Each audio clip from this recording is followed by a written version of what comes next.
जय जय रघुवीर समर्थ. समर्थ म्हणतात की एखाद्या व्यक्तीला आधार देण्याचा प्रयत्न करा. एखादी व्यक्ती जर त्रासात असेल, दुःखात असेल, वेदनेत असेल तर आपण त्या व्यक्तीला आधार देण्याचा प्रयत्न केला पाहिजे असं समर्थ आपल्याला ते सांगतात. समर्थ म्हणतात की आर्थिक मदत आपण करू शकत नाही, पण निदान त्या व्यक्तीला, समोरची व्यक्ती जर दुःखात असेल तर त्या व्यक्तीला आपण आधार तर नक्कीच देऊ शकतो. त्या व्यक्तीला आपण प्रोत्साहन नक्कीच देऊ शकतो आणि त्या व्यक्तीला जगण्यासाठी स्फूर्ती तर आपण नक्कीच देऊ शकतो असं समर्थ आपल्याला इथे सांगतात. आणि म्हणून समर्थ म्हणतात की एखादी स्त्री जर त्रासात असेल, दुःखात असेल किंवा कोणतीही व्यक्ती जर त्रासात असेल, दुःखात असेल तर त्या दुःखाचं अजून भांडवल करू नका म्हणते समर्थ. जास्त त्या व्यक्तीला अजून त्रास देऊ नका आणि त्या व्यक्तीचं दुःखाचं भांडवल मात्र करू नका असं समर्थ आपल्याला इथे सांगतात. आणि म्हणून समर्थ म्हणतात की एखाद्या व्यक्तीचं जर चांगलं करता येत नसेल तर वाईट तर करण्याचा हक्क आपल्याला नक्कीच देवानं दिलेला नाही असं समर्थ आपल्याला इथे सांगतात. आणि म्हणून समर्थ म्हणतात की आपल्याकडून करता येईल तेवढी कर्म आपल्याकडून उत्तमाची आपल्याला करता आली पाहिजे असं समर्थ आपल्याला इथे सांगतात. समर्थ म्हणतात की एखाद्या स्त्रीचा किंवा जगामध्ये असंख्य अशा स्त्रिया आहेत की ज्या एकट्या आपला संसार चालवतात, एकट्या आपलं घर कुटुंब चालवतात. बघा म्हणले समर्थ, असंख्य स्त्रिया आहेत की ज्या स्त्रियांचे पती तरुण असतानाच मृत्यू झालेला आहे. बघा म्हणले एखाद्या मुलीचे वडील हे लहानपणीच वारलेले असतात. एखाद्या ताईला भाऊही नसतो, वडीलही नसतात आणि नवराही नसतो. ती एकटी आपलं कुटुंब एकटी चालवते म्हणले. त्या स्त्रीला कोणीही त्रास देऊ नका असं समर्थ आपल्याला ते सांगतात. समर्थ म्हणतात की एखादी स्त्री आपल्या दोन्ही मुलांना कष्टाने शिकवते, संस्कार देते, नोकरीला लावते. त्या स्त्रीचा पतीही नसतो आणि तरी समाज आणि शेजारचे मात्र तिला त्रास देतात, तिला नाही ते बोलतात, तिचा द्वेष करतात, तिचा मत्सर करतात, तिचा तिरस्कार करतात आणि तिचं मनोबल खचवतात. तिला अनेक निगेटिव्ह आणि नकारात्मक तिच्यापुढे बोललं जातं आणि मग मात्र ती स्त्री निराश होते असं समर्थ आपल्याला ते सांगतात. आणि म्हणून समर्थ म्हणतात की अशी उत्तमाची कर्म करा की जेणेकरून आपल्याला झोपल्या दुसऱ्या मिनिटाला आपल्याला झोप लागली पाहिजे. अशी कर्म करू नका की झोपेची गोळी खाल्याशिवाय झोप लागतच नाही. अशी कर्म करू नका असं समर्थ आपल्याला ते सांगतात. आणि म्हणून समर्थ म्हणतात की एवढी उत्तमाची कर्म करा की आपला देह हा या सृष्टीतून, या जगातून जाताना हा देह शांततेने गेला पाहिजे. कुठलाही आजार न होता, कुपलंगावर न पडता आणि कुठल्याही वेदना न होता, बसता उठता ज्या देहाला मृत्यू येतो त्या देहाची कर्म ही उत्तमाची असतात आणि त्याचं सत्कर्म असतं असं समर्थांनी आपल्याला इथे सांगितलं. आणि म्हणूनच समर्थ म्हणतात की काय करा ते आता करा आणि जाती घडी सार्थक साधा असं समर्थ आपल्याला इथे सांगतात. समर्थ म्हणतात की आपल्याला वाटतंय की मी हे कर्म करते, मला कोण बघतंय, पण समर्थ म्हणतात हे सोडून बोल, कारण ज्याच्या हृदयामध्ये, प्रत्येकाच्या हृदयामध्ये तो परब्रह्म आहे, त्या परब्रह्मामध्ये आपला सर्व लेखाजोखा असतो असं समर्थ आपल्याला इथे सांगतात. आणि निसर्गाचाही नियम आहे की पेरल तेच उगवते.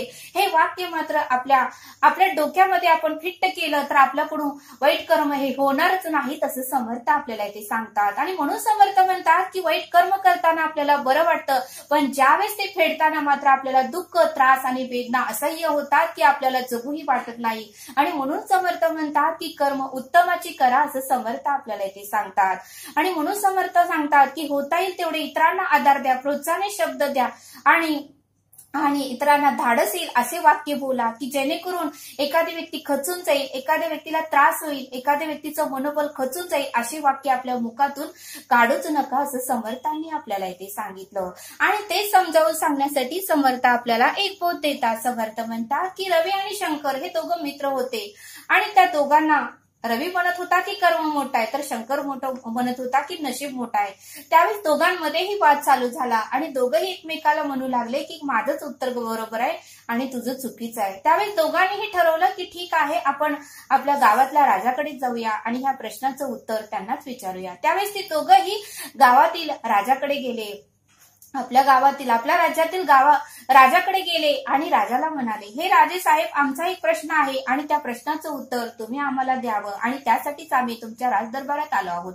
त्यावेळेस राजाही म्हणाला, ठीक आहे, तुमचा काय प्रश्न आहे ते आम्हाला सांगा. त्यावेळेस त्या दोघांनीही सांगितलं की कर्म मोठा आहे की नशीब मोठा आहे, या प्रश्नाचं उत्तर तुम्ही आम्हाला द्या. त्यावेळेस राजा ठीक आहे म्हणाला, पण या प्रश्नाचं उत्तर मलाही माहिती नाही असं राजा त्या दोघांनाही म्हणाले. त्यावेळेस राजा म्हणाला की मला तुम्ही 6 महिन्याचा कालावधी द्या, या 6 महिन्यामध्ये मी अनुभव घेतो आणि मगच तुम्हाला सांगतो. त्यावेळेस त्या दोघंही म्हणाले ठीक आहे, बरोबर 6 महिने पूर्ण झाल्यावर ह्याच वेळेस आणि ह्याच टायमाला आम्ही ह्याच दिवशी आम्ही येथे येतो. ठीक आहे म्हणाले राजेसाहेब आणि ते दोघेही राज दरबारातून निघून गेले. त्यावेळेस राजाला प्रश्न पडला की खरंच या दोघांचं उत्तर, या दोघांचे जे प्रश्न आहेत त्याचं उत्तर मला शोधावेच लागेल आणि त्यासाठी मला 6 महिन्यात प्रयत्न करावे लागेल. त्यावेळेस राजानेही वेळ न वाया घालवता आपली वेशभूषा बदलली आणि दुसऱ्या गावामध्ये राजेसाहेब या प्रश्नाचं उत्तर शोधण्यासाठी गेले आणि वेशभूषा बदलल्यामुळे दुसऱ्या गावातील लोक राजेसाहेबांना ओळखू शकले नाहीत. राजा एका व्यापाराकडे गेला आणि व्यापाऱ्यांना म्हणाला की हे व्यापारी, मला तुमच्याकडे काम मिळेल का? त्यावेळेस त्या व्यापाऱ्यालाही एका कामगाराची गरज होती. त्यावेळेस तो व्यापारी म्हणाला ठीक आहे, तू माझ्या दुकानात रोज काम कर.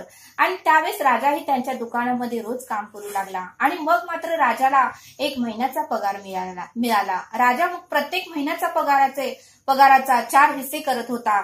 एक मात्र साधू महाराजांना देत होता, दुसरा हिस्सा भिकाऱ्यांना वाटत होता, तिसरा हिस्सा मंदिरात दान करत होता आणि चौथा हिस्सा जो स्वतःकडे खर्चासाठी ठेवत होता. असे थोडं कालावधी गेल्यानंतर त्या व्यापाऱ्याने राजाला सांगितलं, म्हणजे ते वेशभूषा कामगाराला सांगितलं आपल्या आणि म्हणाले की तू उद्याच्याला लवकर ये, आपल्याला दुसऱ्या गावामध्ये माल आणण्यासाठी जायचं आहे. त्यावेळेस तो राजा वेशभूषा बदललेला होता. तोही म्हणाला ठीक आहे, मी येतो शेठजी, तुम्ही काही काळजी करू नका. आणि मग मात्र तो मालक आणि राजा दोघेही होडीत बसून दुसऱ्या गावाला गेले आणि गावाला जात असताना अचानक नदीला पूर आला आणि ती होडी बुडू लागली. त्यावेळेस तो शेठजी त्या कामगाराला म्हणाला, म्हणजे राजाला म्हणाला की तू काहीतरी कर आणि आम्हाला यातून वाचव. त्यावेळेस त्या राजानेही खूप प्रयत्न केला होडी बुडू नये म्हणून, पण शेवटी मात्र होडी बुडाली आणि त्या होडीचा लाकडाचा तुकडा मात्र राजाच्या हातात आला, म्हणजे त्या कामगाराच्या हातात आला. आणि मग मात्र त्या लाकडाच्या तुकड्याच्या साहाय्याने राजा नदीच्या किनारी आला आणि मग मात्र नदीच्या किनारी आल्यानंतर दुसऱ्या गावातच राजा पोचला आणि बाकीचे सर्व मंडळी मात्र नदीमध्ये बुडून गेले, म्हणजे पूर्ण होडीच नदीमध्ये बुडाली आणि राजा मात्र त्यांची मदत करू शकले नाही, कारण पूर्ण प्रयत्न करूनही राजालाही त्यांना वाचवण्यासाठी यश आलं नाही. पण राजा मात्र वाचला आणि बाकीचे लोक मात्र नदीमध्ये बुडून गेली. त्यावेळेस राजाला प्रश्न पडला की मीच एकटा कसं काय वाचलो आणि बाकीच्यांचा मृत्यू कसा झाला. त्यावेळेस राजाला आठवलं की आपण उत्तमाची कर्म केली, आपल्याकडे जे महिन्याचा पगार येत होता त्यामधला आपण 4 हिस्से करत होतो. एक साधू महाराजांना हिस्सा, दुसरा भिकाऱ्यांना, तिसरा मंदिरात आणि चौथा आपल्याकडे ठेवत होतो. आणि ह्या पुण्याईनेच मी खरंच आज वाचलो आहे, नाहीतर माझाही मृत्यू आज निश्चितच होता, असं राजाच्या मनाला वाटू लागलं. मग राजा दुसऱ्या गावात गेला आणि दुसऱ्या गावामध्ये सगळेजण उदास होते.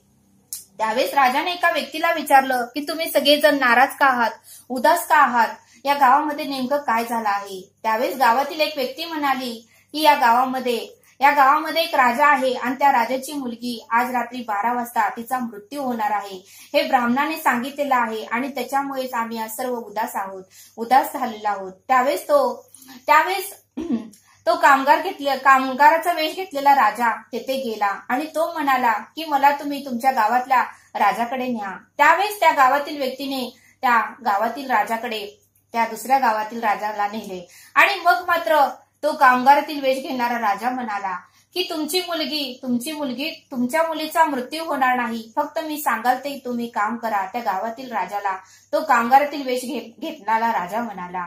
त्यावेळेस तो गावातील राजा म्हणाला ठीक आहे, मी काय करू. त्यावेळेस तो कामगारातील वेश घेणारा राजा म्हणाला की तुम्ही दानधर्म करा, जेवढं होईल तेवढं तुम्ही लोकांना दानधर्म करा. त्यावेळेस त्या राजानेही जेवढं काही आपल्याकडे होतं तेवढं दानधर्म केलं, पुण्याई मिळवली आणि त्या राणीनेही त्या दिवशी भरपूर पुण्याई मिळवली. एक मुंगूस आणि एक साप तिला दिसलं होतं त्या राणीला.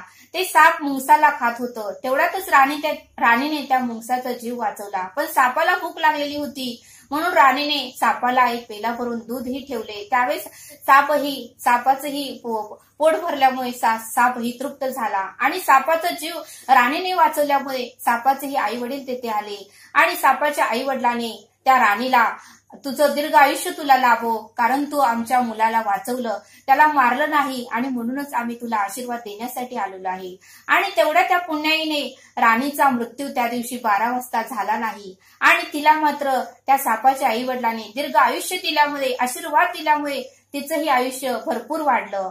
आणि त्यावेळेस मात्र त्या गावातील त्या राणीच्या वडिलांना म्हणजे त्या राजाला खूप आनंद झाला की खरंच आपल्या मुलीचा मृत्यू आज 12 वाजता नाही झाला आणि खरंच आज दानधर्म केल्यामुळे, माझ्या मुलीने उत्तमाची कर्म केल्यामुळेच माझ्या मुलीचा आज मृत्यू झाला नाही, तिला दीर्घ आयुष्य मिळालं. आणि मग मात्र दुसऱ्या गावातील कामगाराचा वेश घेणारा राजाला मात्र त्या गावातील राजाने खूप धन्यवाद त्या राजाला म्हटले. आणि मग मात्र त्या कामगारातील वेश घेणारे राजाने आपली सर्व ओळख त्या दुसऱ्या गावातील राजाला दिली. आणि मग मात्र ओळख झाल्यानंतर आपलं तो कामगारातील वेश घेणारा राजा आपल्या गावात आला. आणि मग मात्र 6 महिने गेलेले होते. 6 महिन्याने राजाने भरपूर अनुभव घेतले होते आणि भरपूर त्याने कर्म उत्तमाचे केले होते, त्यामुळे त्याला भरपूर काही समजलं होतं. मग ते दोघंही रवी आणि शंकर पुन्हा राज दरबारात आले आणि राजाला म्हणाले, आज 6 महिने पूर्ण झाले आहेत आणि आम्ही आमच्या प्रश्नाचं उत्तर घेण्यासाठी तुमच्याकडे आलो आहोत.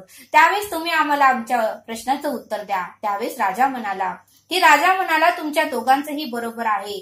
कर्मही मोठा आहे आणि नशीबही मोठा आहे. बघा म्हणले राजेसाहेब की जसं सायकल एका चाकाने कधीही चालत नाही, सायकलीला 2 चाके असले तरच सायकल चालते, गाडीलाही 2 चाकी असावे लागतात तरच गाडी चालते, नाहीतर चालत नाही.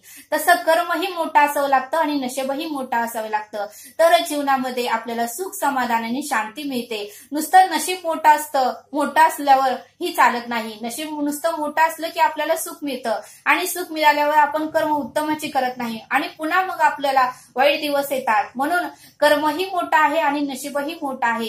दोघांचंही उत्तर बरोबर आहे असं राजाने रवी आणि शंकरला उत्तर दिलं. आणि मग मात्र रवी आणि शंकरला आनंद झाला. बघा म्हणले समर्थ, म्हणजे कर्मही आपण उत्तमाचे केले पाहिजे आणि नशीब मग उत्तमच घडतंय असं समर्थ आपल्याला ते सांगतात.